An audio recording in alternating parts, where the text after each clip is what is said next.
Welcome to the stubzcast, the stubzcast content creator podcast, where I interview various different content creators and ask about their journey into content creation and so much more. And hopefully, people can learn something along the way.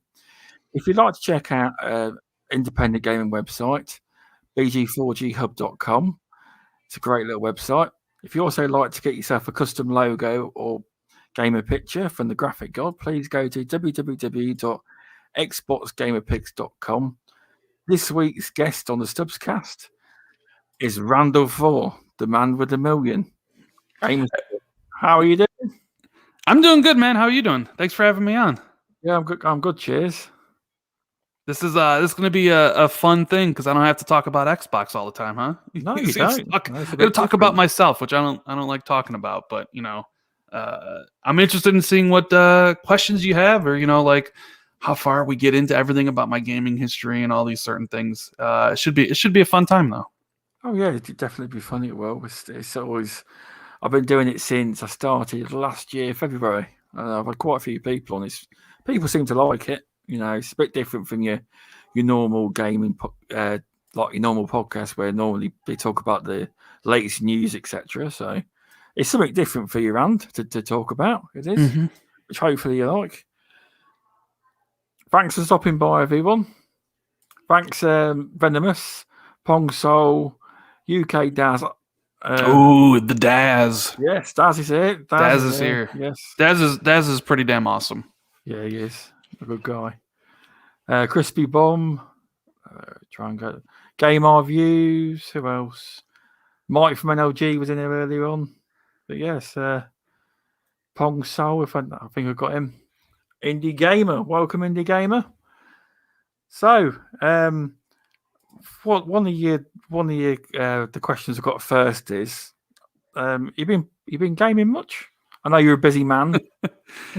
Gaming much. Recently, not this past week. I was basically I had put about 70 hours in Hitman 3 over the past month or so. But like this past week, I kind of was just fooling around in Hitman, doing some extra assassinations. And I did a couple extra levels, replayed a couple levels in Little Nightmares 2, but I didn't really game too much this week compared to previous weeks. It's kind of in a holding pattern, waiting for new releases to come out, and there wasn't anything that came out this past week, so kind of a light gaming week for me. Fair enough. We can't all go hard all the time for gaming, Yeah, we'll have life, don't we? But so where did the name Rand al Thor 19 come from then? Oh, the name Rand al Thor 19. So, the name Rand al Thor is the main character of a fantasy novel series that I pretty much adored back in high school. It's the Wheel of Time series, written by Robert Jordan, and Rand al Thor is the main character of the novel. And in 2004, when I was setting up Xbox Live, me and my brother were setting it up. He asked me, "Hey, what do you want the account to be named?" And I was like, Rand al Thor, because at the time, he was my favorite, fantasy series. Pretty much, it was basically like the Wheel of Time was essentially Game of Thrones before Game of Thrones, or the Song of Ice and Fire, as it's called in the novel. So I said Rand al Thor, and it was taken, right? So it was it couldn't be Rand al Thor because it was already taken on Xbox Live. So we just added the 19, which is my brother's birth date. He was born on the 19th of a month. I won't say which one. So Rand al Thor 19 was born. It wasn't taken. And I've been Rand al Thor 19 pretty much everywhere. On Xbox. On PlayStation, I have a variation of it because I think someone took my name.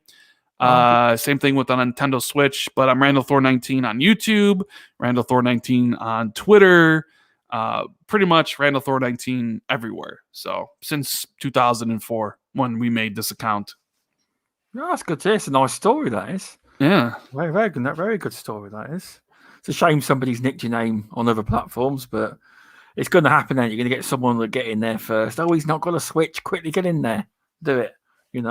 Pretty much, yeah. But yeah, that sounds good. Yeah. one of the biggest things I like to do on this show is I start off with have a conversation about your gaming history and find out where it all started. Mm-hmm. So you want to know where it all began for me? Yeah, All right. So, like pretty much. Well, I wouldn't say pretty much like everybody. My first console that I had was one of the Ataris. I don't. The thing about it is, I remember having it, but I don't remember having. I don't remember any memories of playing it. okay. Yeah. Like my memories of it were basically of it being in the closet, or I mean, I know I had like the ColecoVision as well. Yeah. But my first memories that I can think back to and remember very clearly was for the NES. I remember going up to Wisconsin, and I live in Chicago, Illinois. We used to go up to Wisconsin every summer because my family had friends up there. And we went up there one summer, and my buddy up there had an NES, and he was playing Punch Out. And I remember thinking to myself, like, this is the coolest thing I've ever seen. So I asked my parents for an NES that summer, and I eventually got one for my birthday. Obviously, it was I was very happy about it, as you can imagine. And it was the NES that the triple pack, right? So it came with Duck Hunt, it came with Super Mario Brothers, and it came with Track and Field with the pad. Oh, yeah. And that kind of started my love of gaming. Like I ended up owning over 200 NES games. My grandparents, big collection. my grandparents would spoil me every Christmas. Like I would get like 15 to 20 NES games every single Christmas holiday, and for birthdays I would get a lot. So I had a lot of NES titles, but and I know this is probably funny because most people know I'm not a big fan of Nintendo anymore, and that's basically because like once the NES generation ended, it was either the Genesis or the Super Nintendo, and my parents ended up getting us not a Super Nintendo, a Genesis. Great. So I ended up being a Genesis kid. Like I had the Sega Genesis, cool. I had the Sega CD, I had the Sega 32X, and I had like 100 games for the console. And I never ended up owning a Super Nintendo. And one of my gaming shames is I never actually played a Super Nintendo game. Even to this day, I've never played a Super Nintendo title. So, obviously then I owned like a Saturn and a Dreamcast and all that stuff.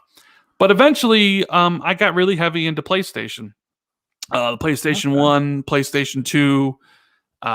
My buddies owned a 64, and we would go over there pretty much not every single night, but a lot of the nights, and kind of sit there and play WCW versus NWO Revenge or WWF No Mercy. And I just remember having very fond memories of playing together with my buddies in that Royal Rumble mode that you could do. And I was a big PlayStation fan. PS1, PS2, Grand Theft Autos, the Metal Gears, the Devil May Cries. Like, such a great couple generations there. And then, while I was waiting for the PS3 to get announced, the Xbox had come out. And I didn't get the original Xbox until 2004 when Halo 2 was about to get released. Like, I completely skipped the launch and a couple years after it because like I was a PlayStation fan, and even though I was working at the time, I didn't want to spend the money on the Xbox because I was like PlayStation 2 had everything I ever wanted, so like what's the point? It's true, yeah, right. And then eventually like I ended up working a better job and I had more money, so I was like, I'm gonna buy myself an original Xbox, and I bought it for Knights of the Old Republic, and I bought it for Jade Empire.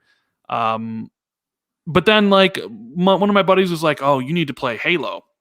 And this is right around the hype of Halo 2 was coming out, right? So, like, I was like, "All right, I'm going to play the original Halo." And original Halo, 3 years after it first came out, people were talking about how revolutionary it was, and I just didn't see it. Like, I was just like, because like at the time, I was a big Half-Life fan, and I was like, I don't know if this is as good as Half-Life was.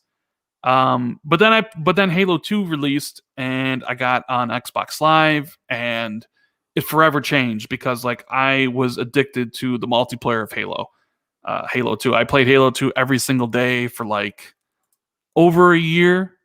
I played something like 8,000 games. I have something like 50,000 kills in Halo 2. Nice. I lost a job over it because I didn't go in because all I wanted to do was play Halo 2. Fair enough.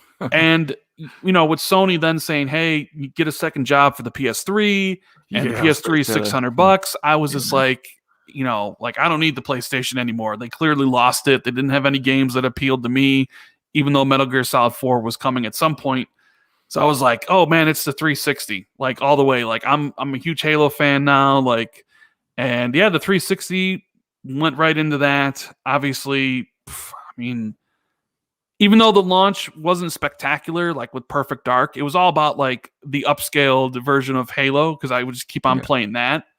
But then eventually, like you got stuff like Elder Scrolls 4, Oblivion, and Saints Row, and Gears of War, like all in Nice. that time Good. frame, I'm a right? big Gears guy. Yeah, Yeah. where it was basically like, oh, okay, all the games are here. So it's like I made the right choice. BioShock ended up being like exclusive, and obviously, since I was such a Halo fan, like was looking forward to Halo 3. And then I got addicted to achievements. Like I remember first time playing. I think the first game I played on the 360 was Call of Duty 2. And I remember getting the achievement pop, and I was just like, "What is this? What is this achievement pop? Like, huh? Like Yeah. this is strange." And normally I would just beat a game and then move on to the next game. That's how I've kind of always operated from the NES. Was like we had so many games because we would beat a game and then we would move on to the next game. And my grandparents would always basically give us more games, and that kind of has always been my MO. Basically, move on from one game to the next. And I wouldn't really challenge myself, so to speak. Like I would just play it on normal difficulty because I was more about having experienced the game rather than like owning said game or like trying to beat it on the hardest difficulty. So I was like, you know what? I play the game on normal. But then Call of Duty, something changed in my brain where it was like, oh, okay, so I can get these achievements, this gamer score, but if I want to get all of it, I have to play it on the hardest difficulty. And I made a conscious choice to actually attempt to get all the achievements. So I played it on the hardest difficulty. And from there, yeah, like it was born. Like I was addicted to achievements. I would play games for achievements.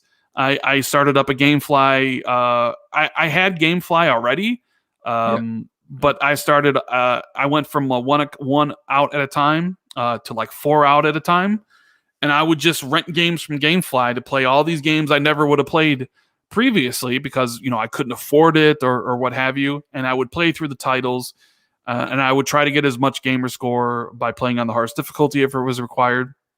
And of course, I played games I'm not too exactly proud of, like My Horse and Me Too and Hannah Montana, and What your gamer score, though, didn't it? yeah, the games you had to play back then because there wasn't a lot of releases, so you had to play them. Did they used to give you more gamer score than they give you now, or they a bit? No, it was always just 1,000. It was never more than that. But yeah, so I just kept before out from GameFly the entire generation, just playing as many games as I possibly could, buying DLC, buying indie titles on the 360, playing everything to basically do this thing. And then, and at the time, there was cheating going on in the 360 gamer score world. Like there was a community, people who got achievements and stuff, and unfortunately, people were cheating their leaderboard positions by various different methods like game saving or profile glitching. And a lot of people thought Microsoft would never do anything about it. And then they did. They basically reset all the cheaters' gamer scores to 0. And then all the people that were legit were left. And it was like number 1 was Stallion 83. And then I was, like number 10 or something. So I kind of was like, this is something I could essentially go for. And I eventually made my way up to like number 4 and hit the million gamer score, in 2016 at like number 5th in the world. And then I ended up getting a PlayStation 4 in 2017. I have a Switch. I have a PlayStation 5. But yeah, that's my journey, man. That's started with the NES. Well, it started with the Atari and the ColecoVision, but I don't remember that. But yeah, NES to Sega to PlayStation to Xbox. That's my journey. Halo, being like the game, my favorite franchise.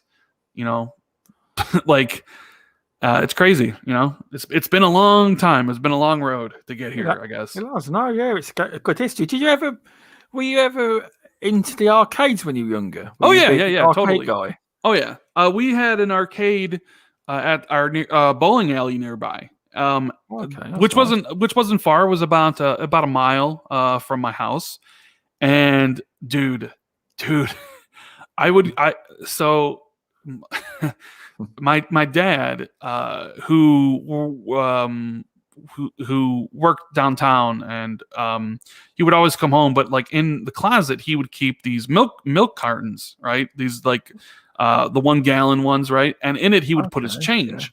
So when he wasn't home, I would take the milk cartons out. I would take the milk carton out and Yeah. take all the quarters, or a lot of the quarters, right? Yeah. So then I would save them up, and then when nobody was home, or when I thought like nobody would be home for a while, I would hop on my bike and I would ride the mile up to the bowling alley.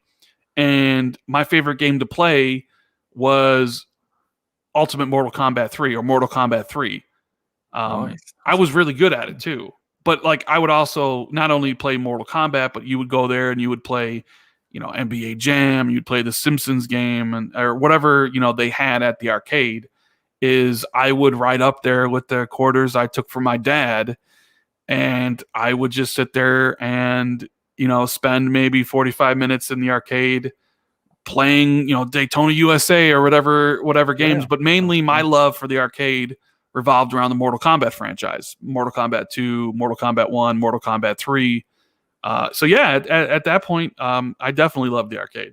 So yeah, no, so that's a good story. Did you ever get caught? And did your dad ever notice you in the No, money? I'm sure he knew somebody was taking quarters, but like I don't think it bothered him too much. I didn't try to take too much. I would just grab a handful, enough to last me like half an hour, and go up and try my hand at beating the campaign. But then obviously somebody would always come in and be like, I got next, and fight. And I loved watching people play Mortal Kombat.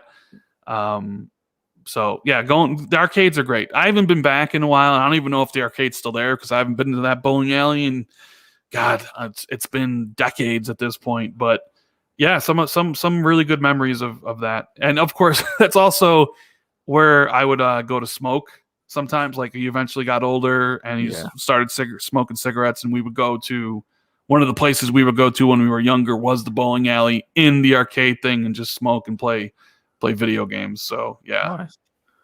But did you ever get into, because obviously I've had Law Cognito on there before, and he mentioned that he was always in the arcades, but he used to like battle people and challenge everyone and take them on in the arcade games. Did you ever do that, or were you really into that?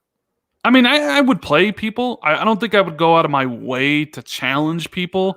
I know people would challenge me, like I'd be doing like a ladder in Mortal Kombat, and somebody would like put in the their quarter to fight me or whatever. I wasn't someone looking to fight other people. I was always kind of looking to have just like a solo experience most of the time, because that's what I enjoyed.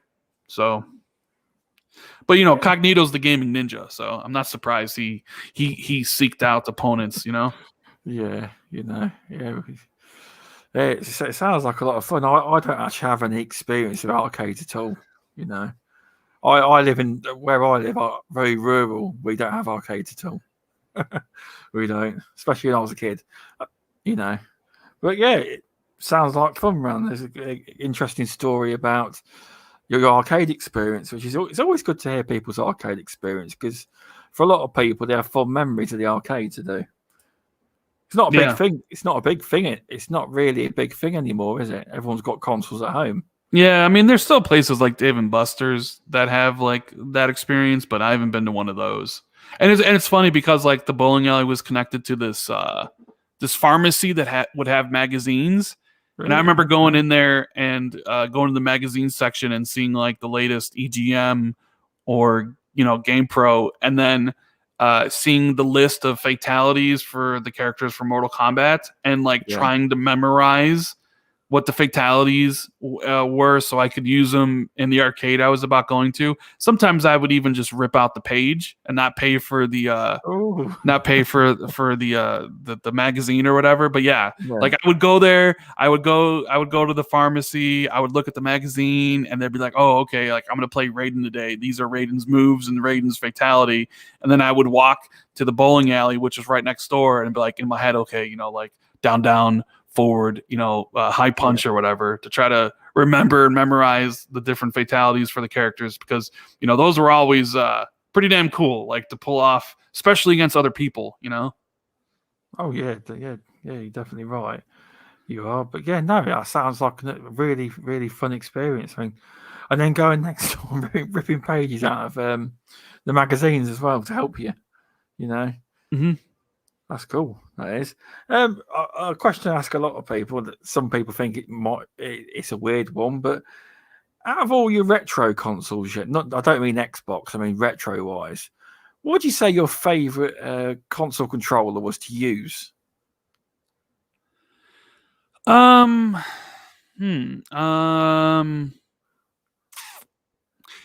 I believe there was a Genesis controller that had 6 buttons, like ABC and then XYZ at the top, above the ABC.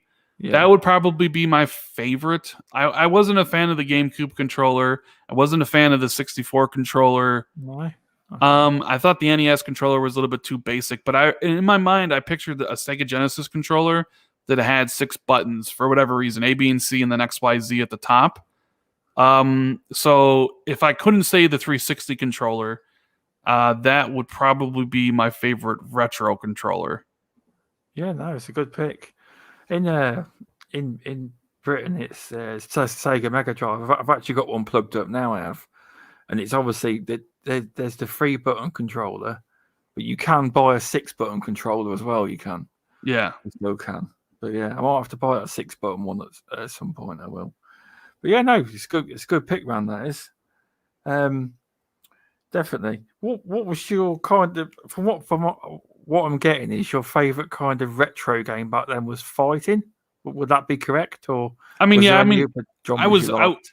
I was in heavy to Mortal Kombat then. Yeah, I made sure to get the Mortal Kombat when it came out, and that could have been one of the reasons why I asked for Genesis, because Mortal Kombat with blood was coming to Genesis, and the Nintendo or the Super Nintendo version didn't have blood, or the fatalities or the fatalities were different or whatever. But I remember like Mortal Kombat being a big factor in my decision of wanting a Genesis instead of a Super Nintendo. So yeah, probably if retro game for sure, like Mortal Kombat was a big part of my, and Punch Out like was the reason I got an NES in the first place and started all this. So Punch Out and Mortal Kombat would be the two. Oh, because some good picks there. So I was about to say, so if you were gonna go for, if you were to say, I'd say to you, were you a big Sega guy or were you a big Nintendo? I'm safe to assume you'd lean towards the Sega side, wouldn't you? As a Sega guy, Pretty much, yeah. which is cool. That is. So if you were to pick modern day controllers, which one would it be? I know the answer, maybe. I mean, the Xbox Series X controller, Series S controller is my favorite, but the DualSense is the best controller PlayStation's ever made. But the only issue and the reason why I wouldn't put DualSense number 1 is because they have symmetrical sticks, and symmetrical sticks aren't the way to go. The best controllers are the ones that have offset sticks, asymmetrical. So that's why the Xbox controller will always be better than the PlayStation controller, in my opinion, of course, because that gets people angry, I know, but everyone's got a different view on what they like. Just because you like, that's your view on it. But some people get really salty about stuff like that. But if it's like I used to have a PS4. At the start of the generation Xbox One, I got an Xbox One. I got rid of it, and I got a PS4. For years, I had a PS4 controller, but I always preferred the Xbox controller. It's so much bigger, like I'm with you as well with the Xbox Series S and X. They're so much better than the Xbox One controller. Mm-hmm. No, because just the feel of it, I can't. I said to someone, "Oh, the controller won't be much different." So I tried it, and I'm like, "Yeah, no, this controller's much better." It is. But yeah. So with content creation, before you ever considered getting into content creation, did you watch YouTube? Was there anyone out there? Was there any podcasts, or what made you want to get into it? So, let's see. So at the time when I talked about the gamer score and how I was like high up on the leaderboard, I became really good friends with a bunch of people. One of them being Stallion83, my buddy Omega D's, Black Silva, and Pigamus Prime, who I think Pigamus Prime is like third overall for gamer score, number one in the UK. We started a podcast called the Gamer Score Popcast back in like 2014, 2013. It went on for quite some time.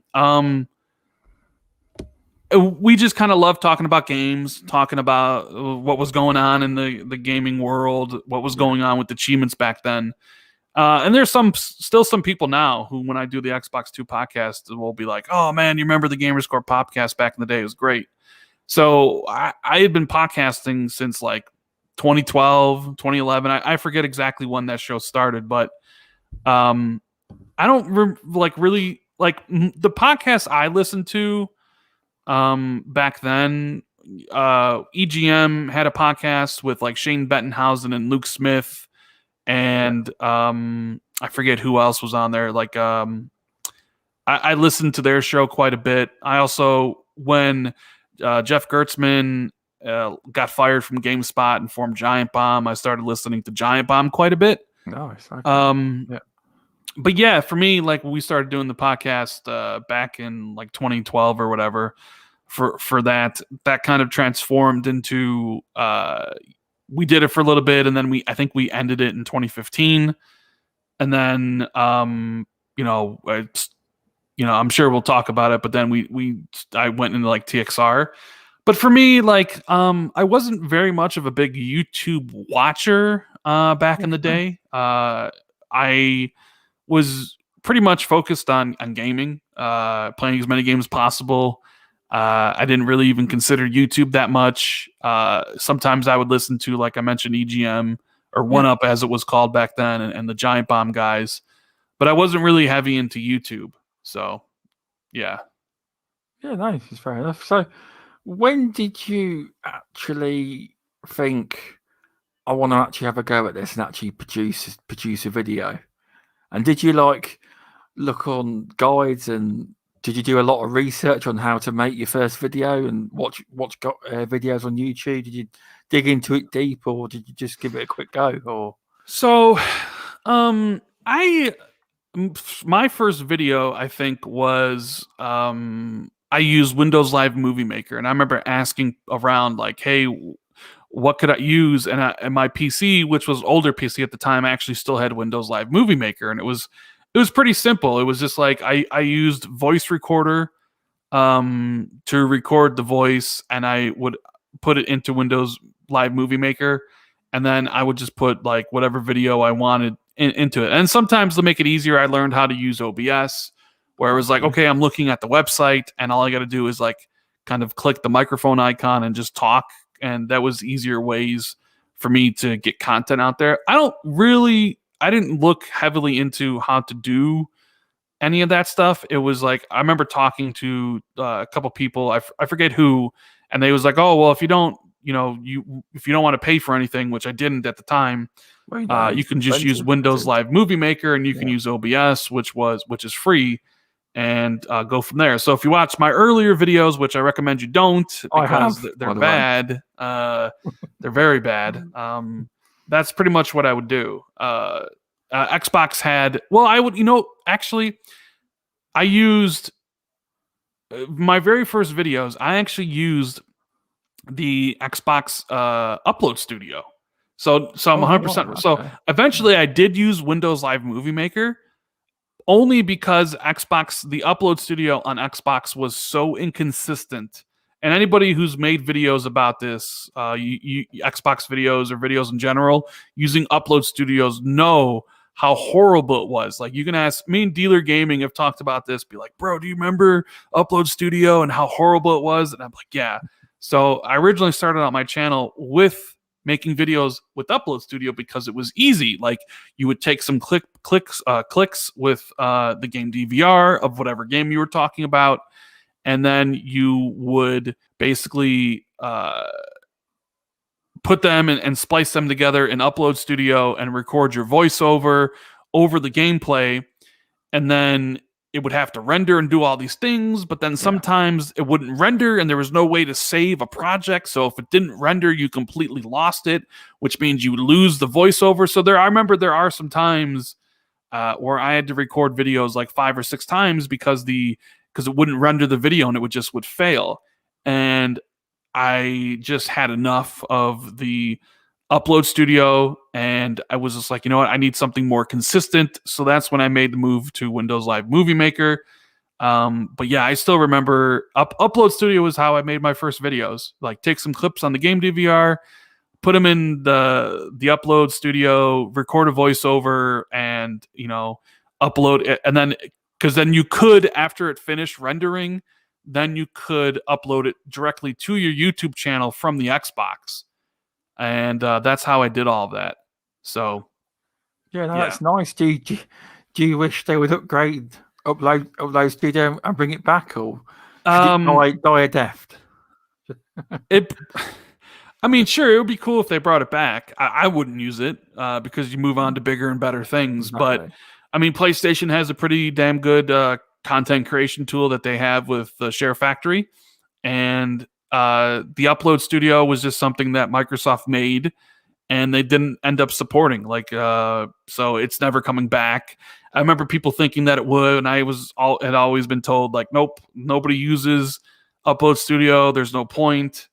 So yeah, I don't hold out hope. Upload Studio is never coming back. Xbox is done with that essentially. So, it's end of an era. But if you want to be, I guess, if you want to put out content, you're just going to have to do it on the PC. Exactly. I mean, or you can do it on the PlayStation. You can do it there, but it's a little disappointing that Xbox started that and then they didn't follow through and make it any better for people. It only got worse as time went on, and then eventually, like, it sucked to the point now where nobody uses it. So yeah, it was a nightmare, like Indy said, very much a nightmare. So using Upload Studio. Despite the fact you don't like your old videos, Indie Gamer loved your old videos. Yeah, I mean, always a big fan. Yeah, and I appreciate that. And I used to do more indie spotlights for games because that's how I started the channel, talking about the games I really like playing, which I don't really do anymore because, people have told me that they don't want that type of content. So I basically shifted the reviews and the spotlight stuff into the podcast where we always talk about, the games we've been playing in the beginning and stuff. But yeah, it was pretty much made crystal clear to me that nobody wants Rand's Indie Spotlight on the channel anymore. Did people say that, or? Oh yeah, I would get messages all the time about it. 100%. Yeah. Or was that translated in the views? Could you see people? Well, I mean, you can see what people want to watch, and definitely translated into views, but then also definitely translated into messages. So, fair enough. I just wondered, that was all, because they are. I looked it up. You've got 135 videos in that series, and that's quite there's a lot of content there. There is a lot of good games, because someone with a channel your size really highlights the indie games. It would be really good if you could make a few a year, but if it's obviously not what your fan base want, then that's fair enough, isn't it? Yeah. I mean, I still talk about every game we play on the podcast. So if people want to listen to, if there's a great indie game that comes out, I definitely talk about it. But yeah, people made their opinions very clear, so I stopped doing it. Even though like my love for certain indies haven't diminished whatsoever. It's just that, it is also a little bit different. because you would take some clips and you would just record and you would be done with a review in 5 minutes, right? Or however Yeah. long Okay. the video is. Because I wouldn't edit anything. I would just speak and I would just put the video out. But now a video for me takes like, anywhere between 2.5 to 3.5 hours to make. So there's a lot more that goes into it now. And it just essentially isn't worth the time anymore, So Yeah, no, I couldn't understand that. I can, because obviously videos take a lot of time to put together and make. Because imagine you've got to make sure you've got it right. yeah. And have you ever done a video, then rendered it, then realised, oh damn, that bit's wrong. I had to go back and Yep. re-edit it and then re-render it. Yeah, I've had that happen a couple times where I may have not have muted the audio for whatever clip I brought in. So I've had that happen once where I remember getting DM'd being like, hey, the audio for this is screwed up. So I had to go back and re-render it. I've also had instances where I'd make a video, whether talking about an event and using certain clips. And then when I upload it to YouTube, Capcom or Rockstar would claim the video because I used a certain amount of footage from their games. Okay. So then, then you got to re-render the video, you got to take out the clips that caused the companies to claim your video and change it and then re-upload it. But I've only had a couple instances where I actually released the video and had to take it down and change it and then re-release it. So it's mostly been pretty good with that. Now I normally listen. Like, this is how early Rand versus Rand now. Okay. In the beginning, I would record it and there'd be times like we're speaking now where you use your vocal fillers, stuff like that, like where people, you try to transition from one thought to the other. And back then I didn't care if those were in the video. It was just part of the video making process, right? So I wouldn't edit those out. And that's why a video would only take like 10 minutes for me to pull. I would just speak, and any sort of mistakes that were in the video or any vocal fillers that I would have there, I would keep in. But a video now for me is, I know some people say that they think I use a script now, but all my videos are 100% off the cuff. I don't use a script. I don't, but I edit my videos in a way that makes it sound like it, because I edit out every single mistake. I edit out all the vocal fillers I have, and I stitch it together in a way where it sounds like one thought immediately transitions into the next thought, because I also cut out the dead airspace in between certain clips, because I don't record in one go anymore. I record in blocks.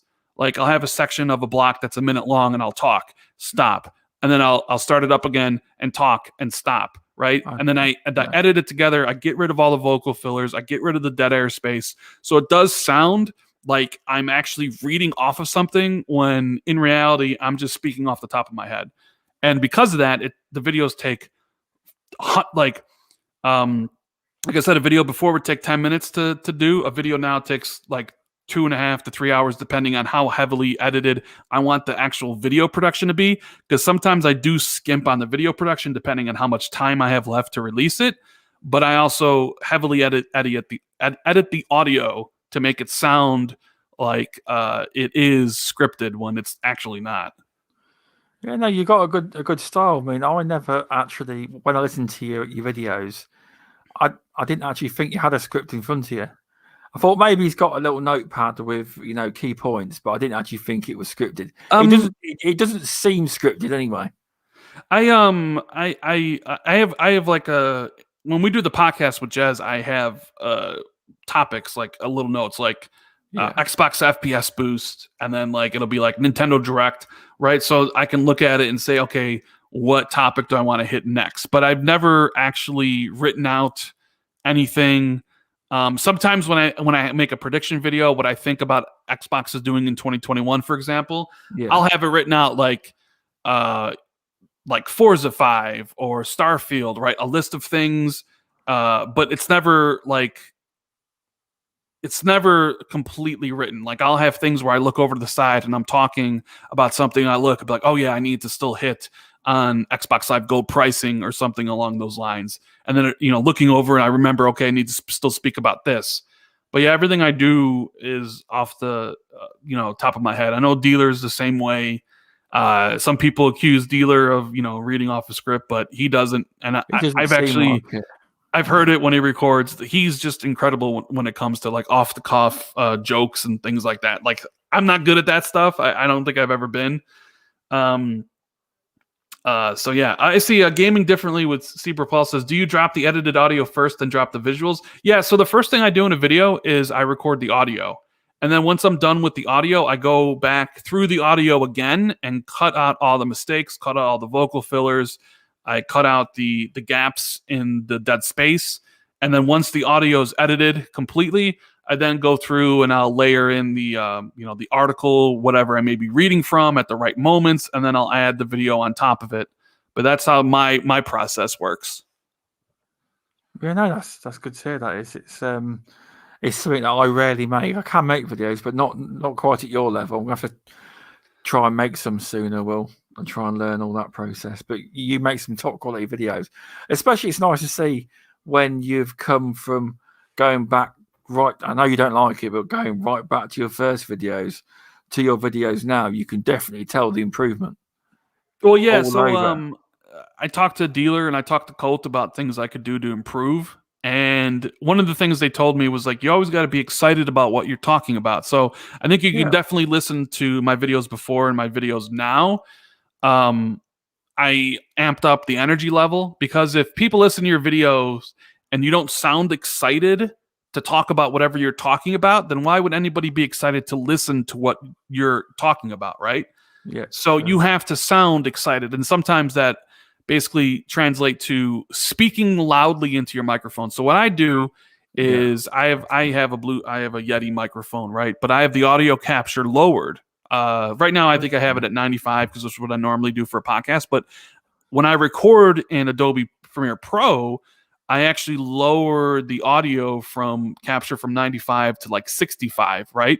Yeah, so it doesn't peak as much, and I can actually get in close to my mic and talk really loudly. And when it plays back, it's just about at the right peak where it makes it sound like I'm talking very excitedly about the things I'm talking about, but not to the point where like it's overbearing and it's peaking all over the place where it's painful to listen to. So basically, like, you have to be excited to talk about things. I think people don't realize that. Like, oh, I'm just going to talk about how I normally talk. But I've noticed as a viewer, as well as like from people have mentioned to me, is like you need to be excited. If you're not excited about it, then other people won't be excited to listen to it. And since YouTube's all about repeat business, so to speak, like getting people to always watch your videos, then you have to bring that excitement. You have to bring that knowledge. You have to bring that entertainment. You have to be funny. You got to do a whole bunch of different things. But the most important thing is like the excitement. If you're not excited, then you can't expect anybody else to be. So, they helped me kind of change my style because my style of video making was completely different if you listen in the beginning than what it is now. And that's also because of how much more time I take editing the videos now than I did before. But it's all about also giving the viewers the information they want right away and not wasting people's times. I'm sure you guys have listened to content creators where they ramble on and on about something where they don't get to the point right away, right? The thing is, it's like you got to respect what your audience wants and you have to respect their time, because if you don't, like they may give you a couple listens and then they'll stop listening. So the most important thing outside of being excited about what you're talking about is get to your point right away. Like you can't sit there and ramble for 6 minutes about nonsense and still hope that people are going to stick around. You have to get to the point and the topic of the video right away. And once you do that, you can kind of expand upon it, give your own viewpoints, your own opinions about what you think, whatever news story it is or whatever review you're talking about. But you have to get to the topic of the video immediately. And in my opinion, you also, since we're respecting people's times, you got to edit out your mistakes. You got to edit out your vocal fillers, because are you really respecting your audience if you're not taking the time to edit your videos, but you still expect your audience to watch your videos all the way through. So that's one of the reasons why I decided that I was going to do that. I was going to respect my audience's time and essentially cut out all my mistakes, because there is a lot. I make a lot of mistakes when I record a video, and it's not fair to the audience that they'd have to sit there and listen to me go and all those things. So it's like, okay, I'm just cutting it out and I'm putting it together so it's really fast and quick. So when they watch, it's like boom, boom, boom, boom, boom. Okay, here's the intro. What we know what Rand's talking about. Okay, here's the point of the video. Here's like whatever news thing, and it's all presented pretty quickly so people can get what they want, and then they can stick around and hear what I have to say about it. And I'm respecting people's time by getting to it as fast as I can, and also by editing in all my mistakes, that like we're making right now when I talk and all this stuff, but it sounds different. So it's like you try to respect the time that your audience has. At least that's kind of like my viewpoint on it all. No, it's excellent advice. It's that was great knowledge you dropped there, Rand. It's good to learn something about the process of what you do. And you are right. You are. When I listen to your videos, Rand, cults, etc., you don't get all these and they don't repeat themselves, because the channels I'm on about where they hit one topic video, but instead of it being 5 or 10 minutes, it's half an hour. And you won't get a lot of views that way, will you? Because someone's not listening for half an hour, are they? No. I mean, definitely not. The length of videos is always dependent on the type of person you are. I mean, the YouTube algorithm likes certain, lengths of videos more than others and stuff like that. But it basically boils down to the video is as long as it needs to be, right? If the video needs to only be 6 minutes long, then the video is only 6 minutes long. If the video needs to be 10 minutes long, then the video is 10 minutes long. The video should only be as long as it needs to be. And I made some mistake earlier in my YouTube content career, where I would drag things out, and people have talked to me about that. And that's all, I'm always looking to improve. There was points years ago where I would intentionally drag out subjects to make the videos longer than I should have, and it was a mistake. But like I was just somebody just learning. And I went back and I rectified that. So like I would ramble on in the beginning and take, too long to get to the point of the video, and then ramble on later. And I realized like I'm not respecting my audience's time. I need to get to the point faster. I need to ramble less. Everything needs to be about the topic at hand. Instead of just like, what I had for breakfast or whatever. Sometimes I'll throw stuff in there, like one of my recent videos, like, hey, winter's been bad. It snowed another 15 inches, but you have to make it really short. It can't be a 2-minute preamble about, Xbox doing something, because nobody wants to listen to you talk about your life at the beginning of a video when the video is talking about a topic. The topic is what they're interested in. You might be able to ramble a little bit at the end after you've gotten to the topic, but nobody wants to hear you ramble for 2 to 3 minutes beforehand. They want the information that you promised at the beginning of the video. And that's kind of the way I've been doing my stuff since. So. Yeah, no, it's good to hear some really, really good advice there, Rand. Thanks. So, obviously, you started off in the most basic software and hardware. Obviously, your videos have improved over time. What kind of software and hardware do you use nowadays? I presume you've upgraded your PC and I bought a new PC. I bought a new PC in March. Or at the end of 2017. I'm also going to be buying another new PC this year, because this one is getting a little bit outdated, and I wanted to move my production up to 4K videos. This computer can do 4K videos. It just takes a little bit longer on the rendering side. So I want to take the next step. All my videos I put out are in 1080p 60, but I want to take the next step and go up to 4K 60. So I'm going to get a better PC later on in the year. I started out with Upload Studio, and then I moved to Windows Live Movie Maker, where I record the audio and voice in the voice recorder. And then I basically made the next step and started doing all my videos in Adobe Premiere Pro. I pay for the monthly subscription where I also get like Photoshop and Media Encoder and After Effects and all that stuff as well. And I've been paying for that since I forget when I moved to Premiere Pro. It's been a couple years at this point, but yeah. So I use Premiere Pro now. I'm not good at it like Colt or Dealer is, or any like professionals. Like I basically taught the basics. I know how to do certain things, and it can be a little bit overwhelming. But I know how to, I, there's a lot. I guess what I'm saying is there's a lot there to learn for Premiere Pro, and I'm not at the level of Dealer or Colt. Colt is amazing when it comes to the content he can make in Premiere Pro. He's so good at that stuff. Me, I'm just like, okay, I put in, okay, here's the audio. I record right in Premiere Pro, right? There's a little like mic icon, I record right into it. Edit the audio. I have some hotkeys set up, so when I'm like listening through the audio, I press the space bar to start, space bar to stop. I have Z is basically set to what's Z set to? Cut. So like when I'm doing with the mouse, I have this. I can just press Z to cut, and then X is ripple delete. So what I do is I'll go and okay, here's a mistake. Press Z to cut it. Okay, here's the end of the mistake, Z to cut it, and then I'll highlight that section, and then I'll press X to ripple delete it, which moves everything over, so I don't have to reconnect everything.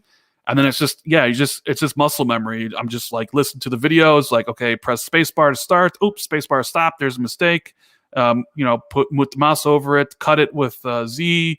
Okay, here's the end of that. Cut it with Z. Highlight it. Press X to remove ripple delete everything. And that's how, I've kind of gotten a little bit better at using Premiere Pro, but like I'm still just pretty much an amateur at it. You know what I mean? Well, your videos are very, very good, high quality anyway.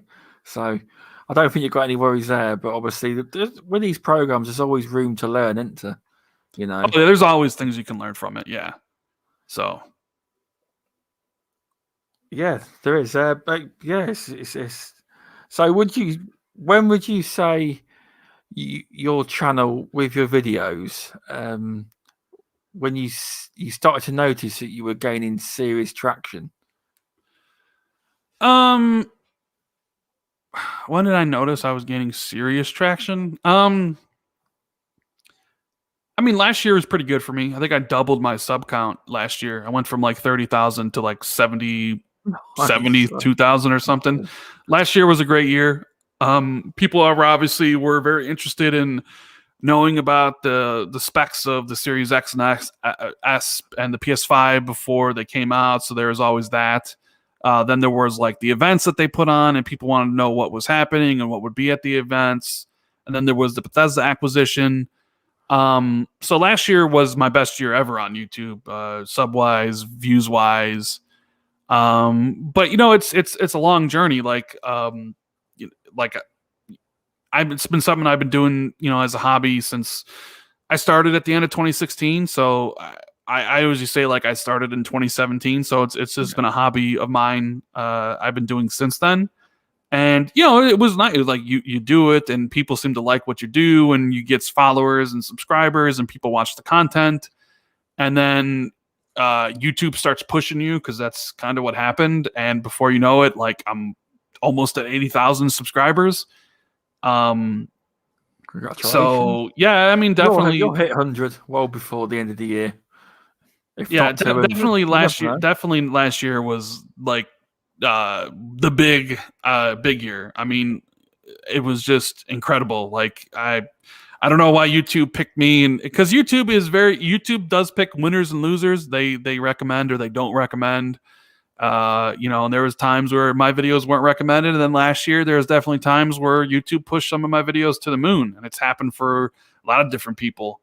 And you just got to go with the flow. Like right now, February, it always happens beginning of the year, January, February, March. Views are a little bit deflated. That's kind of how cyclical all this stuff is. And it's never to get really discouraged if you put out a video and it's not doing as well, or if you do a podcast and the numbers that you're doing aren't as good. As they say, comparison is the thief of joy, right? So Yeah. I know a lot of people look at it and be like, "Oh my God, like my podcast only had 400 people this week. Last year I was doing 1,000 or whatever. I was doing 800. Yeah. Different time periods.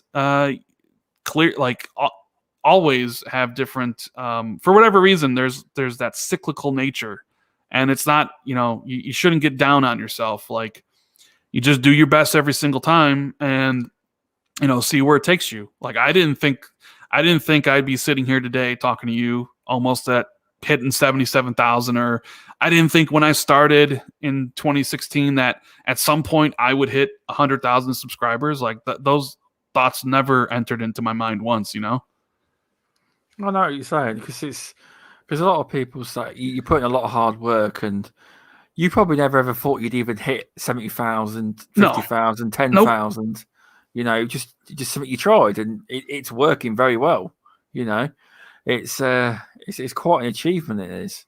You want to be proud of yourself, because it's something you can tell you're passionate about, because you can hear it in your videos. You can see the amount of time you put in, and it's good to see. It is. What was it like going to E3 and meeting Phil Spencer and Larry Herbert and the crew? I mean, it was amazing. Going to E3 was always a dream of mine, and I was fortunate enough to meet Phil Spencer over Xbox Live in 2015. We became friends. We played Halo 5 together all the time. We'd even play other games. I talked to him Twitter DMs, talked to him on Xbox Live parties, and then one time he basically said, "Hey, wouldn't it be cool if you broke 1 million gamer score on our stage?" And I was like, "Wow, that would be amazing." Yeah. And it definitely seemed like an offer. And I followed up the next year and I asked him, "Hey, is that something you really wanted to do? Because if so, we can make it happen." And Phil was like, "Let me talk to my team and we'll see what they say." And he went back and talked to them, and the team thought it would be a good idea. And then we went from, it was just kind of, "Hey, you're going to come to E3, you're going to do this thing." And it was super cool. Like meeting Phil, meeting Mike Ybarra, meeting Major Nelson, being a part of that is something I'll always cherish. And it's something I think about. I think about maybe like once a month or something. Like, oh man, I was at E3 and how cool was that? Yeah. Meeting everybody, Tim Dog and my buddy Maka, Southbound, and a lot of people that were there supporting me along the way. And then, like being on stage with Phil Spencer and Jessica Chobot and hitting 1 million gamer score for something so trivial, right? For something so trivial that I started as just kind of a thing I liked back in 2005. Like, I liked gamer score and I played a lot of games. And I never thought in 2005 that somehow that would translate to me meeting a lot of people at Xbox and being friends with people and being invited out to E3 for this moment, which, let's be honest, I wasn't number one to break it, right? Stallion was number one to break it, and Xbox did a whole thing with him. I was like number 5. And the only reason it happened was because I was friends with Phil and Mike Ybarra. Yeah. If I wasn't friends with them, they wouldn't have done anything for it. And who could blame them? It's not number 1, you're number 5. Nobody cares about number 2 and below, right? Oh. So it was just, it's still incredible, like kind of everything, how it worked out, going from just something, I like these gamer score, I love to play video games, it kind of fits my nature, playing a lot. And then, that translated into, hey, now you're friends with the head of Xbox, to, hey, we're doing this podcast, to starting up a YouTube channel, to eventually 100,000 subscribers, all based around all that stuff. It's pretty mind blowing, I would have to agree. Indie Gamer just put, did you beat Ori? Was that right? Yeah, I beat Ori. They made me prep 2 games, one being Halo 5, where I beat it on Legendary, and beat like a really short level, like the walk and talk level. And there was that one, and then they had me prep Ori for beating the definitive edition. And if you know, like the end of Ori can be a little difficult, where you need to escape from the owl. So yeah, I had to do that, and it took me a few tries when we were recording it, but I eventually was able to nail it, and it felt pretty good. Jedzilla says, "Hey, did they explain why they didn't want you to look at Phil?" It was just one of those things where they put the in before. So the way it was supposed to happen was me and Phil were supposed to he was supposed to interview me. It was supposed to be live, and we were supposed to talk to each other, right? Yeah. But then they changed it, and Jessica Chobot was interviewing Phil, and then she was going to introduce me, and then Phil was going to talk about it, and I wasn't supposed to say anything. I wasn't even supposed to look at Phil, and it was just kind of very confusing and very last minute when I got to the place, and they're like, "Okay, so you're not going to speak. You're just going to stand there. Don't say anything to Phil. Don't really look at Phil, blah, blah, blah, blah, blah, blah, blah." And I was just kind of like, what? What's going on? This wasn't what I was expecting. And I probably looked confused or whatever. I know people watch the video and say, it's awkward or whatever. But, well, why? Yeah, because I was confused and I didn't know what was going on. So, yeah, it was just, and it was weird because it's I had talked to Phil so many times before. Just that day we had spent 20 minutes talking. The night before we had spent 45 minutes talking. So it's not like I don't know Phil and Phil doesn't know me. It was just one of those things where it's yeah, we don't want you to look at him or speak to him. Just stand there, smile, blah, blah, blah, blah, blah. And, yeah, so I'm sure it does look awkward because it did feel awkward. But, it's one of those memories that you can't replace. So exactly. It's a memory that no one else can say they've got. It's your memory. And it's incredible. It's incredible what happened. I suppose with regards to what happened with Phil, a lot of that isn't always down to him, is it? The way they record stuff, it's someone else. Is what they want. I presume they got a team dedicated to that kind of stuff, haven't they? 100%. It's probably someone else's decision. It was in the end, but it did sound last minute. Maybe they changed their mind on it. But you never know 100%, will you? But either way, it's a really cool story. Thanks for sharing that, Rand. Yeah, no problem. Have you completed Hollow Knight? I beat Hollow Knight. Nice. I don't have all the achievements for it though. I just thought I'd ask because I know my good friend Indie Gamer loves Hollow Knight. I just thought I'd ask. Hollow Knight is incredible. I beat the game. I don't think I have all the achievements for it. I definitely don't have the achievements for any of the DLC. I beat the game. Yeah. I don't know how many achievements I have in it, but the game's great. Love it.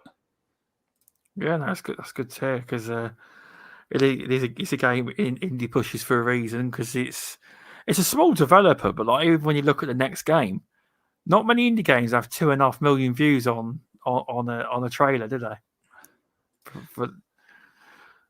If you look on the YouTube channel, the next Hollow Knight game has got 2.5 million views. That's a lot.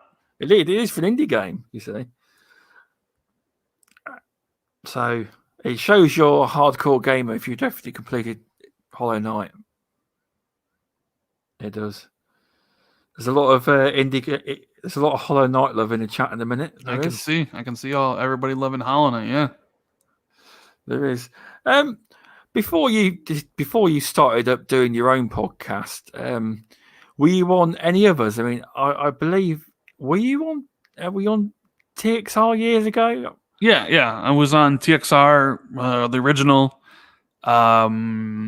It was it was Southbound started it, and he asked Tim Dog and myself to join. He was the original host too, and then he wanted me to host. And then we had Doc Cupcake on here and there. Worry Wart was on here and there. Jeremy Downer was on here and there. Okay. Inferno joined from Four Guys with Quarters at one point. Maka joined at one point, and we did it for I forget how many years or how many episodes. I think we started in 2016, maybe end of 2015, and I think we ended it sometime after E3 2017 is when I think we called it we decided we were TXR was over, at least in the original iteration of it. Oh, fair enough. And people, if you want to find this podcast, you can't. They've got deleted. Yeah. Someone deleted the original channel, so all the episodes are gone. Yeah, so you can't even Can't even watch it anymore. We used to Yeah. record, I believe, Monday nights. I think it used to be Okay. Mondays at like 9 p.m. Central Time. So like 10 Eastern, 7 p.m. Pacific. And we had some pretty good interviews. We interviewed Aaron Greenberg twice. We That's interviewed nice. Thomas Mahler from Moon Studios, who had made Ori. We interviewed Ryan McCaffrey, David Jaffe, uh, a couple people from Compulsion Games. So yeah, there's a lot of good content there that unfortunately will nobody will ever see the light of day again because No, it won't. Like, it was it was Invader deleted. Gaming. Yeah. Yeah, I invaded gaming on a while ago, and obviously he's on TXR now, runs it with the guys, and he mentioned about you on TXR quite a few years ago, but he says you can't find it, Stubbs. They've all been deleted, unfortunately. He says it's all gone. Yep. Like, damn, I wanted to check some of them out. I didn't own. By the way, it wasn't me who deleted it. I didn't Oh, I know. know that. I wasn't No. the owner of that Yeah, YouTube channel, so it wasn't me. yeah.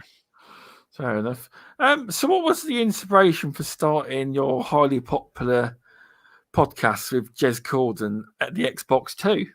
The inspiration. Well, so me and Jez Corden had met at we talked to each other on Twitter, and then we actually met in real life at E3 2016, and we talked quite a bit. We were waiting in lines, and then we kind of continued the friendship. And we would DM each other, and we would have some conversations in Skype talking about gaming and stuff. Yeah. And it just got to the point where he said one time, like, "Hey, this is awesome, and it's just a shame that nobody's ever going to be able to hear the conversations that we have. What if we turn this into a podcast?" And I was like, you know what, that could be really cool. So that's basically where the genesis of Xbox 2 came from. Me and Jez talking to each other in Skype about gaming. And yeah, so we started Xbox 2 March of 2017-ish, I want to say. Now, funny enough, right? I listened to that first one. You didn't name it Xbox. No, it wasn't 2, named. It wasn't named. But that one is quite funny because nearly everything you said about Xbox in that episode happened. Oh, what did I say? Oh, it was about, you were talking about Xbox Scorpio, and there was all sorts in there. And it was like, if you go through a lot of your older stuff, a lot of it has actually come true years later. There's loads of stuff in there. I've gone through a lot of your stuff, and it's almost like I tend to know what I'm talking about. Yes, exactly. I know. Yeah. So Xbox 2, the name came from someone, I forget. Now that I'm blanking on the name. It's I know he's from Australia. Oh, Stickfigure. Okay. We were like, hey, what should we name the podcast? And he said Xbox 2, and we both really liked it, so that's what we called it, the Xbox 2. At the time, a lot of the podcasts were a lot of people, right? Yes. 6 people, 5 people, 4 people. There wasn't a lot of just one-on-one or dynamic duo podcast. So we were like, this is going to be different than everybody else's. So that's why we named it Xbox 2, and it's just been me and Jez. And we really have never had guests on it. I think we had Mike Ybarra on it once, but that was it. And it's just been me and him, kind of the way it's all been set up. But yeah, that's how it was named and how we created it. And we're still going, like almost 4 years later. We're coming up on the 4-year anniversary. And I think our last episode on Saturday was episode 161. And, Nice. as anybody knows, we missed some weeks here and there. So, it would be more, but yeah, 161 episodes of Xbox 2. So I love doing it with Jez. He's awesome. So, Well, no, you do. You definitely get that impression from the show because it works. It's just two of you, and you are right. There is not many shows where it's just two people talking, like best mates talking, and that's literally what it is like. Yeah, it is good. You don't have no guests as well. It's something different. Because obviously there is a lot of podcasts with 6, 7, 8, 9, panels, etc. And I do a show like that, and I'm guilty of having 6 people on. I am, but you are. It's good. I also love the fact that it's in download form. Has it always been in download form? No, Or it wasn't always in download form. A lot of people asked for the ability to listen to it on iTunes and Spotify and Google Play and all these different places. yeah, And we didn't really know how to do that, but Jez really, really wanted to. So he figured it okay, out. And I forget where, like, in like what number we started to put them on the podcast services, but we did. And, it's all about, I don't want, if you want to listen live and interact in live chat and support with super chat and memberships to channels, like, I would love that, but you don't have to. Like, all me and Jez care about is that you enjoy the show and you listen to it however is best for you. If it's best for you to listen to it live, then that's great. If it's best for you to listen to it a couple days later, on driving to and from work with something to take your mind off, or you're exercising and you want to listen to it on iTunes or wherever else, like, then that's amazing. So it's like, we just want people to listen to it and enjoy the show, enjoy the banter, and wherever you listen to it is up to you. We don't want to force anybody to be like, well, if you want to listen to us, the only place you have to, the only place you listen to us is YouTube. So that's why we put it up on all the different services, so anybody can listen to it the way they want to listen to it, way it's most convenient for them. no, it's a really good show. I mean, I remember years. When was it? A couple of years. I'm sure you must have had it up on podcast networks for at least a couple of years. Oh yeah, we've had it up there for a couple of years. You're now in the at this point. algorithm. You do pop up, in the gaming bits on some of the services you do. So you must get some good numbers. You do. I mean, honestly, I don't know about the numbers on Jez will iTunes. know that. Jez might know about it. He handles all that stuff, but Yeah. I honestly don't know what it does on those other platforms. I only know because what it does on YouTube, because it's my channel. It is, so like, yes. I'm very, very aware of what things do on my channel. So, are you like, like, say with your video, if your video doesn't do as well, do you do a deep dive on what you did with the description and name, the tags, to make sure that you do something different? Do you do a lot of research on the tagging? I mean, I've researched how to, like, make. There's really no catch-all answer to, like, get more views. You'll see that on YouTube. It's like, sure, you got to tag your video properly. It helps, but if you don't tag your videos, it suddenly won't just get 0 views. So it does help. Yeah. The most important thing is the title of your video and the thumbnail of your video, right? Like, those are the 2 things people see right away, right? When they see it in your subscription box or when they see it recommended next, it's always the thumbnail and it's always the title. So, and the topic, right? Whatever topic you're talking about. So it's always like YouTube, I'm sure most people know who do YouTube, like, they'll rate your last 10 videos versus the previous 9. So okay. It will be like, hey, your newest video is performing well, or it's not performing well, or it's overperforming, and it'll give you details, right? Basically, if a video is underperforming, YouTube will say it could be the topic, maybe it's the title, maybe it's the thumbnail that's not appealing to you. And it's true. Sometimes I've switched out different thumbnails. Like, a video was not doing very well, and sometimes it is the thumbnail. You switch out the thumbnail and put a better one, and suddenly the views go up. Sometimes it's the title, the way you word things. Maybe it's too clickbaity. Maybe it's not very specific. Maybe it's too specific, right? And it's not doing well because of that. So then you change the title and word it differently, and it does better. But then sometimes not change, like, you can change the thumbnail, change the title, nothing helps. It might just be the topic nobody's interested in. I mean, you can always kind of examine what went wrong with the video. Sometimes it's on YouTube's end. Sometimes they don't send out notifications, so your subscribers don't know that you uploaded a video, and there's nothing you can do to, stop that. You can only basically always reiterate in your videos, hey, if you like the video, subscribe, hit the notification bell, so people are well aware of whenever you drop content. So yeah, I mean, like, I'm always thinking about this, okay, it's always tagged right. I always tag everything right. Yeah. I always try to make the thumbnails. Cold Eastwood makes the thumbnails for me. Oh, does it? Okay. I mean, a lot of the time, 90% of Yeah. the time, he makes the They thumbnails do. for me. I always thought they looked a little bit similar. I did. Well, sometimes he'll use what he makes in my thumbnail for his own, but like, I wanted my thumbnails to stand out, and I'm very crap at artistic stuff. So sometimes I'll do it myself, but other times Colt will do it for me. And obviously, like, there's a price tag attached; nothing's for free, right? So, but I wanted it to stand out, and so Colt is amazing at what he does. But then, of course, you gotta title it correctly, and sometimes like, maybe you titled it wrong. Maybe there was a better way to title it. But yeah, I mean, sometimes when a video does really, really bad, like, and I've had videos do, oh, it's at an 8 or a 7, and I'll change the thumbnail or I'll change the title, and it does better. But then sometimes I've done it, and it just continues doing as bad as it has, and it's just.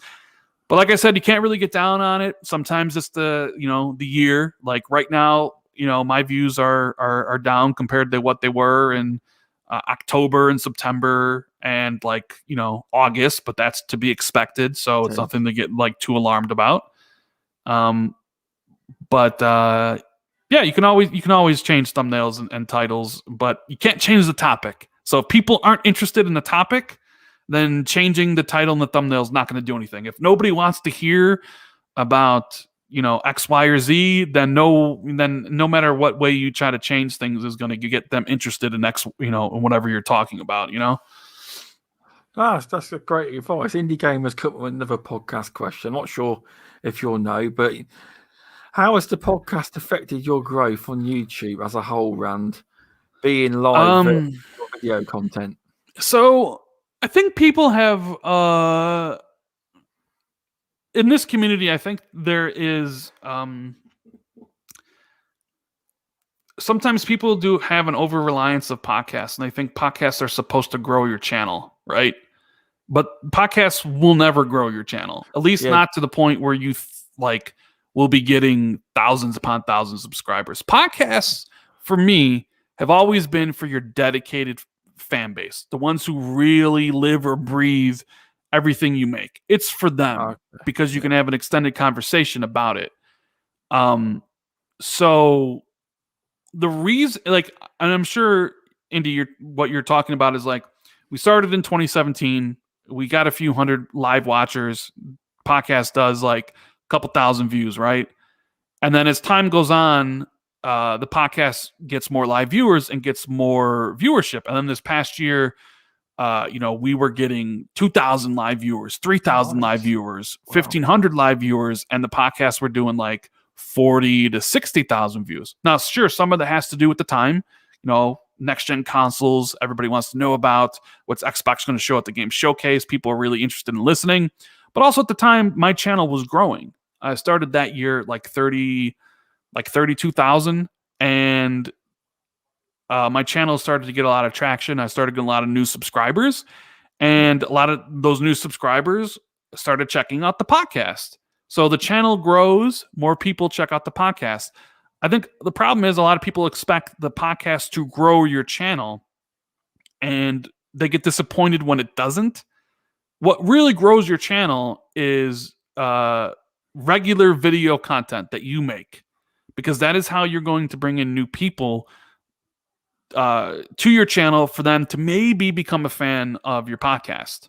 So that would be my recommendation for anybody who's disappointed or frustrated with their subscriber growth that mainly relies on just podcasts. You're never really going to see what you want to see if you only do podcasts.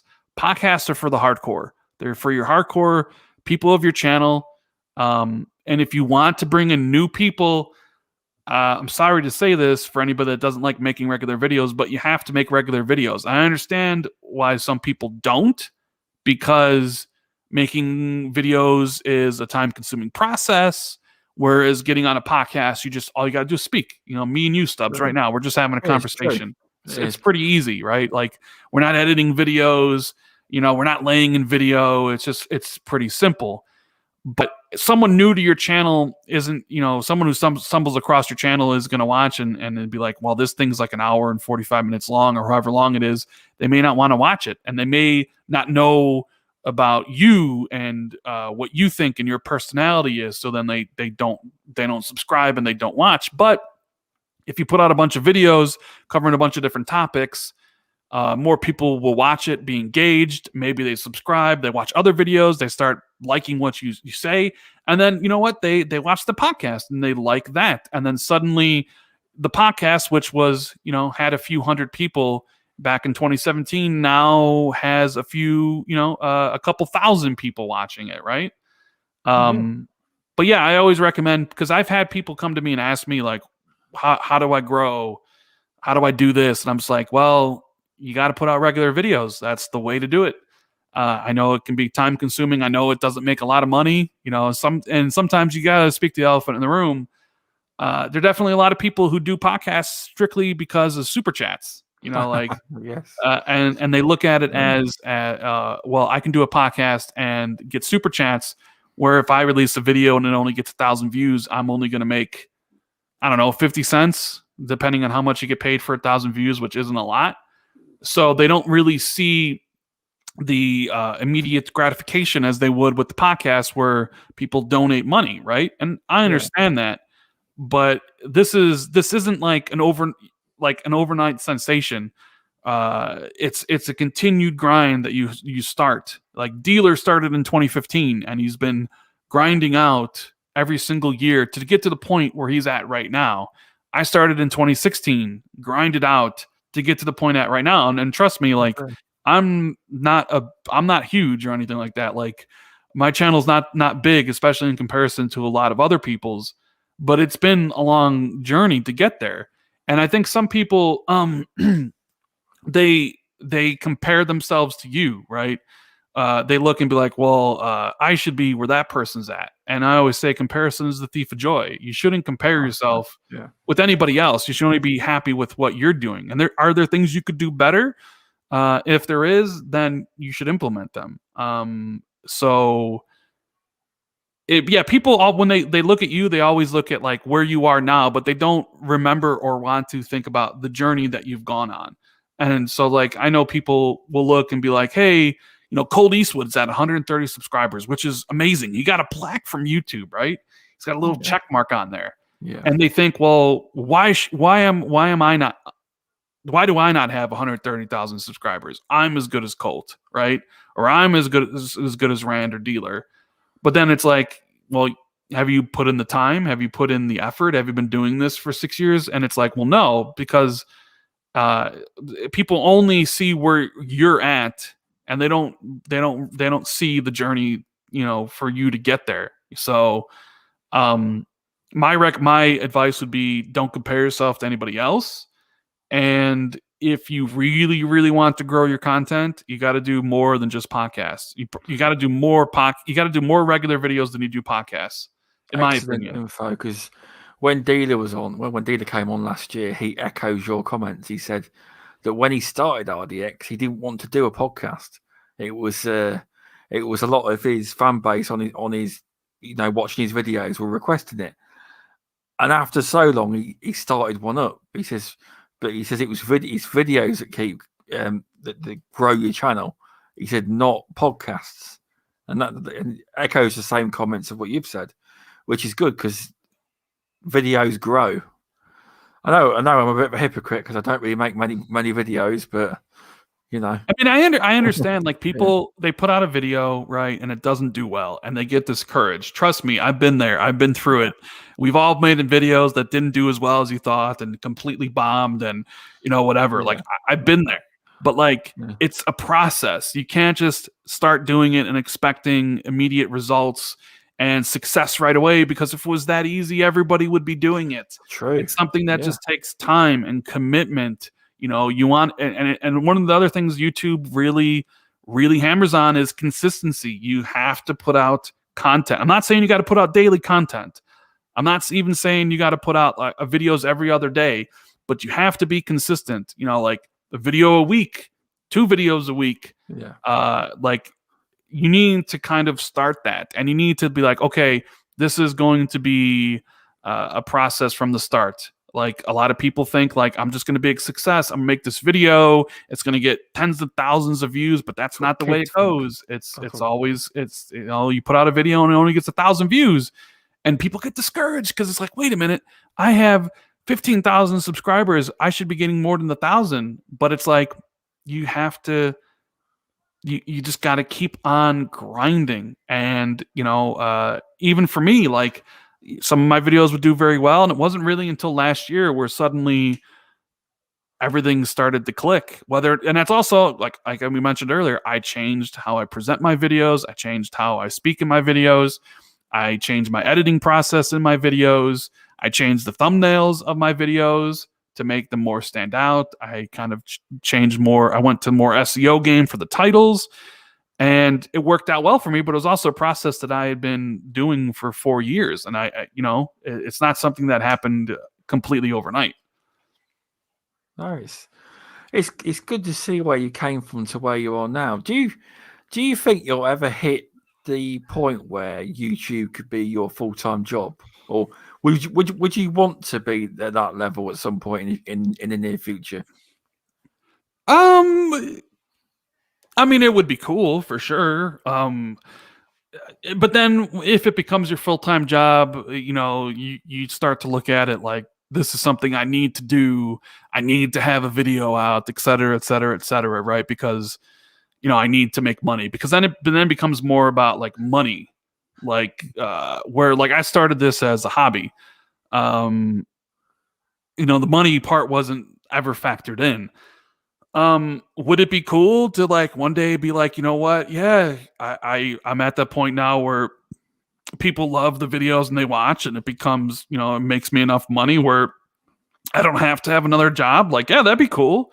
But also there's there's always downsides that come with that. Do I expect this to last forever? I mean, it's probably not going to last forever, right? So I mean, it would be nice. I'm not expecting it, and I certainly don't treat it right now like it is. It's just something I do on the side that is doing pretty well.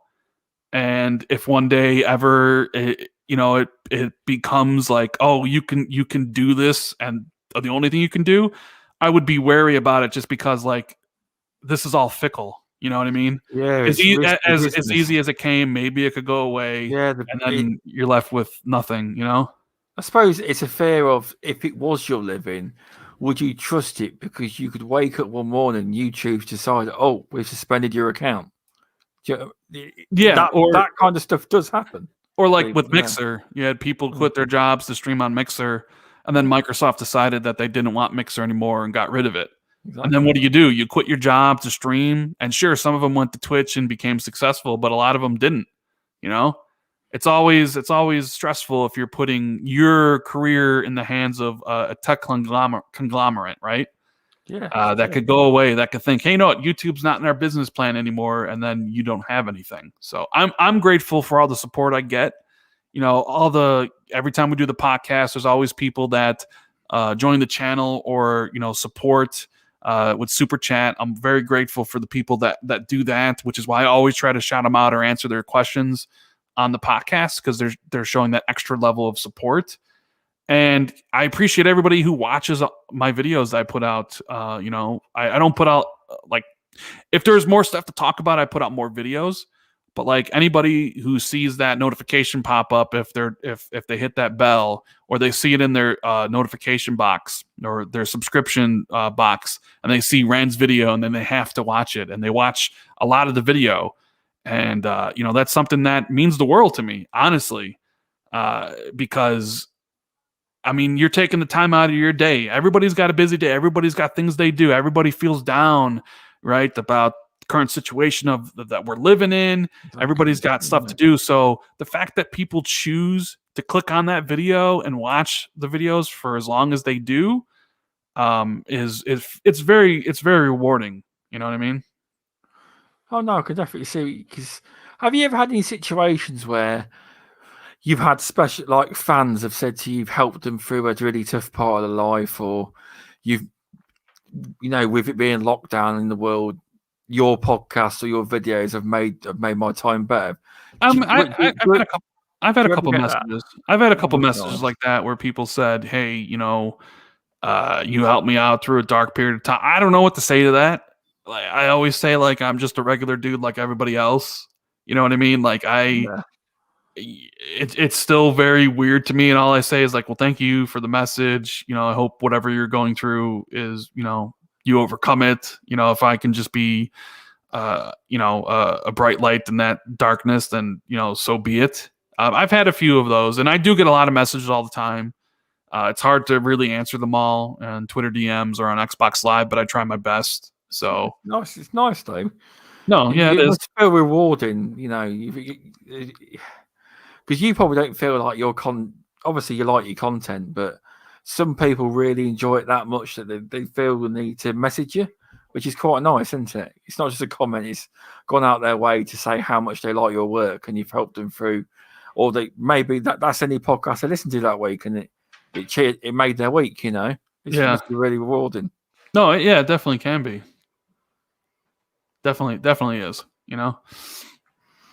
It is, but yeah, no, it's been a good show tonight, Rand. Have you got any final advice to any aspiring podcasters or future content creators? Let's see. You've covered a lot of it though. To be If fair. you want to do podcasts and videos, I would say you got to make sure you sound good. So you have to invest in a good microphone.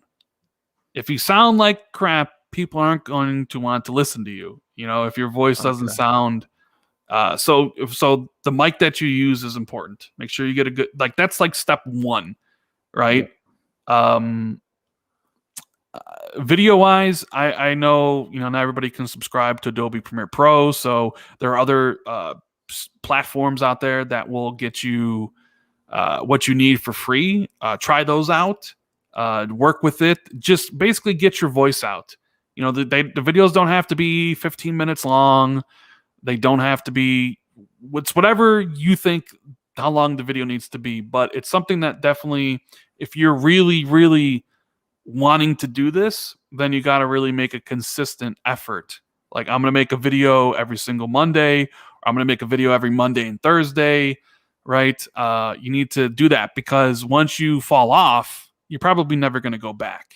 That's kind of what it is, right? Like, oh, well, I'm on a diet. I cheated on this diet. I'm no longer on the diet. I think some people kind of view content creation like that. They don't see the immediate success.